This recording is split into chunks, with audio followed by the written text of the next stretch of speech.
ministro de Hacienda, usted está endeudándose excesivamente y tiene que decir a los banqueros, cuidado que este país ya se sobreendeudó, se pasó. Eso por norma, por estatuto propio, pero lo hace. La primera respuesta, así como más evidente, es que el fondo realmente tiene una relación más estrecha, básicamente, con los bancos internacionales, con los mercados de capitales, y tiene sus lealtades fundamentales. En 1980, en Estados Unidos, asume como presidente el actor Ronald Reagan. En esa época, la potencia atravesaba una profunda recesión económica, y una de las medidas para combatirla fue el aumento de la tasa de interés, lo que repercutió negativamente en los créditos tomados por Latinoamérica. Cuando la banca transnacional tuvo que reciclar los petrodólares, lo hizo a tasas de interés bajas, 5%, 6% anual.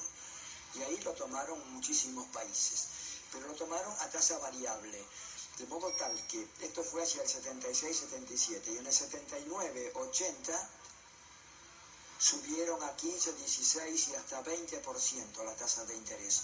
Lo cual es una locura. ¿Quién toma un préstamo sin saber cuánto va a pagar? Entonces, esos préstamos de los años 70 eran una bomba de tiempo.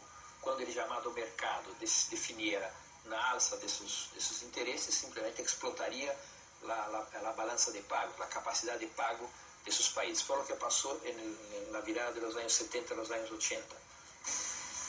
La altísima tasa de interés internacional dispara las deudas latinoamericanas. México, Brasil y la Argentina son los países más comprometidos. En agosto de 1982, México debe realizar un pago por su deuda que supera los fondos disponibles en la reserva. El país anuncia que no puede cumplir con sus obligaciones. Estalla la crisis de la deuda. Y en esa mañana verdaderamente dramática, yo nunca la voy a olvidar, el gobierno de México anunció que se nos habían acabado las fichas, que no teníamos recursos y que era necesario suspender el pago. Eso fue una bomba en la reunión del Fondo Monetario del Banco Mundial en Washington, ¿no? En septiembre, ¿no? Tenía 60.000 millones de dólares de deuda entonces, y se temió que eso podía tener repercusiones porque otros países también estaban altamente endeudados. En aquel momento, era un viernes, el Banco de México tenía 400 millones de dólares de reservas totales. Para dar una idea de lo que esto significa, hoy en día el Banco de México tiene 45.000 millones de dólares. El lunes siguiente, el 24 de agosto, México tenía pagos que realizar por encima de las reservas que teníamos. De tal manera que no fue una decisión difícil, sino era lo único que se podía hacer. ¿Por qué les preocupó tanto? En primer lugar, porque eran bancos muy grandes que habían prestado grandes cantidades de su capital a estos países. Y por lo tanto, si estos países suspendían pagos, podían quebrar. Citibank, el Chase, el Westminster Bank, el Deutsche, etc. Recuerdo muy bien en aquellos días de la reunión del Fondo Monetario y del Banco Mundial, platicar con colegas latinoamericanos, con el ministro de Hacienda de Economía de Argentina, con el ministro de Hacienda de Brasil, de Colombia, de Venezuela, y me daban una palmada en la espalda diciendo, pobre de ti que estás en este problema. Yo recuerdo mucho decirles, miren, les va a pasar a ustedes. El próximo lunes les van a suspender las líneas de crédito por parte de la banca internacional. Y así sucedió. Poco tiempo después, Brasil, Argentina y la mayoría de los países de la región suspenden los pagos de sus deudas. La solvencia de los bancos internacionales estaba en riesgo. Es en ese momento cuando el Fondo Monetario Internacional entra en acción. A pedido de los acreedores, el organismo negocia con América Latina y le otorga a los países nuevos plazos para pagar sus obligaciones a cambio de un régimen de ajuste presupuestario. El Fondo Monetario se convierte así en el agente de cobranzas de los bancos internacionales. Ustedes amenazan con suspender pagos. Nosotros les proponemos, uno, darles un adelanto para pagar el servicio de deuda durante unos meses. Mientras tanto, ustedes deben cumplir con una serie de lineamientos que les permita renovar los pagos. ¿Esos lineamientos cuáles son? Pues básicamente los que establece el Fondo Monetario Internacional. Reducen gasto público, aumentan impuestos, comienzan la venta de las empresas estatales.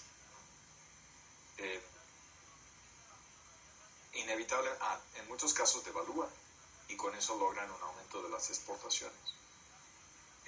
Disminuyen las importaciones, tienen un superávit comercial mayor con el que pueden pagarlos. Y así se aplicó en cada país. Ahí se vulnerabilizaban las economías y en ese momento el Fondo Monetario entró de manera mucho más pesada. Su función ya estaba definida previamente, pero valiéndose de la fragilidad de las economías, vinieron los mecanismos interminables que siguen vigentes de renegociación de las deudas. El Fondo Monetario comenzó a intervenir en la política interna de los países, no solamente para solucionar problemas de liquidez, sino para dictar políticas económicas. Ya marcó una injerencia en la política interna de los países que está muy lejos de lo que se proyectaba al principio en el estatuto del fondo. La crisis de la deuda marcó el comienzo de la intervención del Fondo Monetario Internacional en los asuntos internos de los países latinoamericanos. Desde entonces, la deuda se convirtió en la mayor preocupación de los gobiernos. Pero cuando apareció la crisis de la deuda, muy rápidamente, el gobierno norteamericano descubrió que la deuda era un excelente mecanismo para obligar a los países de América Latina a que hicieran lo que ellos creían que era correcto. No es meramente el gobierno de los Estados Unidos, aquí estamos hablando de los bancos más fuertes, todos los bancos más fuertes del mundo, operando de manera conjunta sobre cada país sucesivamente, con el apoyo del Banco Mundial, Fondo Monetario, BID, y el apoyo del gobierno de los Estados Unidos. Es una fuerza tremenda. La unión de los bancos internacionales con el Fondo Monetario Internacional y las autoridades de las principales potencias del mundo consolidan una fuerza poderosa. Si existe un complot para someter a América Latina, se cristaliza en ese momento.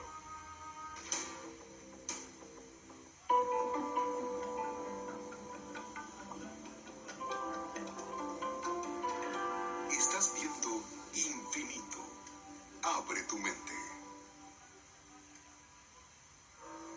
Ellos aseguran que pueden manejar el más ingobernable de los enigmas que tiene el universo: el tiempo.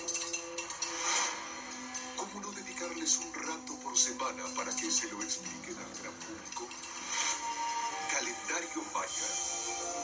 Descubra su misión en la vida conociendo el verdadero tiempo de la naturaleza, de la mano de la sabiduría maya. Calendario Maya. Por infinito. Abre tu mente. Casa Infinito. Una hora recorriendo los 4 elementos que hacen tu vida mucho más plena. Tierra.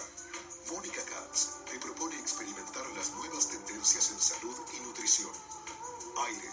Carlos Kaiser y Lidia Lowe te invitan a conocerte mejor a través de la astrología y las mancias. Fuego. Daniel Muñoz te desafía a descubrir los enigmas y misterios de nuestro mundo.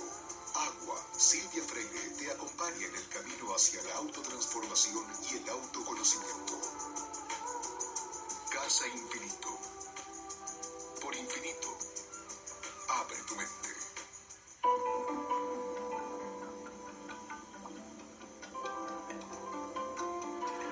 Estás viendo Infinito.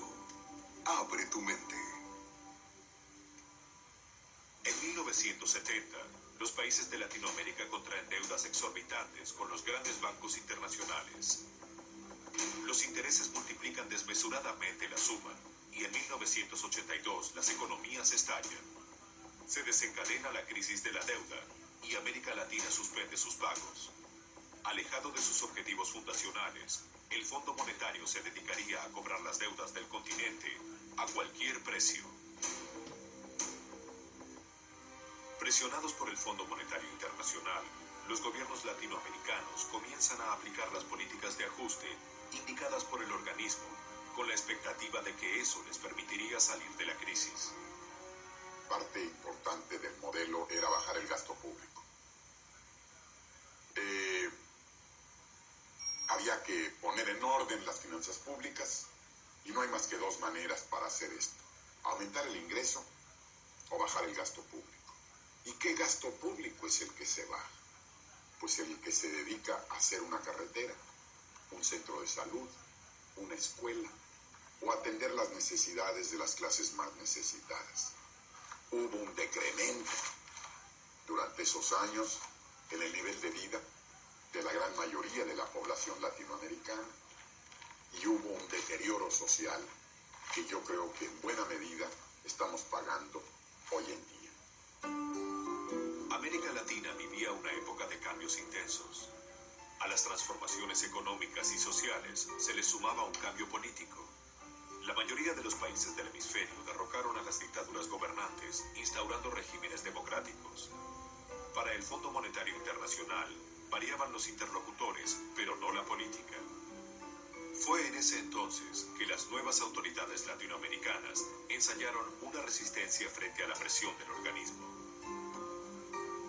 Y había un interés en ese momento especial del gobierno americano porque los tres países más importantes de la región, o sea, Brasil, México y la Argentina, no estaban pagando su deuda. Y entonces recuerdo que ellos tenían algún temor de que hubiera una especie de club entre estos países y que eso les permitiera una capacidad de negociación en el escenario internacional mayor. Tuvimos varias reuniones en donde incluso se discutió la formación de un frente común para negociar con los bancos. Así que no cayéramos en la estrategia que trazó el fondo y la tesorería americana de tratar el problema caso por caso. Y lo cierto fue que tanto el fondo como el gobierno americano tomaron algunas medidas para convencer a algunos de los miembros de que no era bueno hacer el club y que la negociación individual daba mejores frutos, ¿no? Entonces el país que podía arreglar, nos pasó en alguna oportunidad, dejaba de ser tan solidario con los otros países porque había arreglado. El intento de unión latinoamericana para enfrentar al Fondo Monetario había fracasado, pero no sería el único. En la misma época, algunos países evaluaron la posibilidad de declarar ilegítimas las deudas contraídas por los anteriores gobiernos de facto. De acuerdo con la jurisprudencia de Estados Unidos, esas son deudas que pueden no pagarse. Una deuda odiosa es una doctrina a nivel del derecho internacional. Es muy importante porque esa doctrina dice que una deuda contratada por un régimen despótico es una deuda personal del régimen. Sin embargo, las gestiones diplomáticas del Fondo Monetario Internacional y las presiones externas e internas acallaron los posibles reclamos. La injerencia del fondo en los temas de Estado de cada nación se profundizó y los planes económicos propuestos por el organismo se instalaron aún con mayor facilidad. Esto explica en gran medida que las políticas económicas desde esa época que se aplicaron en América Latina fueron similares. Y se dieron ajustes fiscales muy fuertes, disminución del empleo público, pero por otro lado conseguían más recursos con qué pagar a los banqueros. Y lograron pagar a los banqueros. Y los banqueros salieron del hoyo, ¿no? Lo que ocurrió es que América Latina quedó bastante en el hoyo. El fondo trata de encontrar mecanismos que le permitan al país de una manera razonable poder pagar los servicios de la deuda externa, y esto ha sido casi de su inicio uno de los roles del Fondo Monetario Internacional. Durante los años 80, las deudas continuaron creciendo debido a los altos intereses y las naciones latinoamericanas debieron solicitar nuevos créditos para poder pagar los antiguos compromisos en una espiral de endeudamiento que parecía no tener final.